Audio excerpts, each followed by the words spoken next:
अस्सलामुअलैकुम। तो कैसे हैं आप लोग। तो आज जो हमारी वीडियो का टॉपिक है वो है मज़ेदार वाटरमेलन जूस। चलते हैं अपनी रेसिपी की तरफ। यहाँ मैंने सबसे पहले यहाँ पे अपने पास एक बाउल वाटरमेलन का काट कर ले लिया है। आप यहाँ पर अपने पास एक और इंग्रेडिएंट है चीनी। आपकी मर्ज़ी, आप चीनी ऐड करना चाहें तो कर लें, ना ऐड करना चाहें तो आपकी अपनी चॉइस।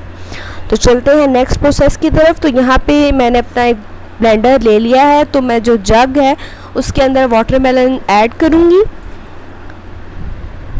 वाटरमेलन ऐड करने के बाद अब हम इसमें जो है वो शुगर, चीनी ऐड कर देंगे। चीनी ऐड करने के बाद हम इसमें 1 गिलास जो पानी है वो ऐड करेंगे। आप अपनी क्वांटिटी के हिसाब से, आपकी मर्ज़ी है, आप जितना मर्ज़ी पानी जो है वो ऐड करना चाहते हैं।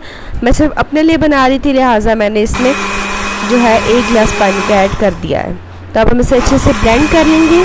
चीनी डालना या ना डालना आपकी अपनी चॉइस है। अगर आप डाइट कॉन्शियस हैं तो आप बेशक ना डालें, आपकी अपनी चॉइस है। तो अब जो है हम इसे सर्व करते हैं। अच्छे से ब्लेंड हो चुका है। हाँ जी, मैं इसको ग्लास में निकालने लगी हूँ। तो उम्मीद करते हैं आपको आज की वीडियो अच्छी लगी होगी। अच्छी लगी है तो अल्लाह।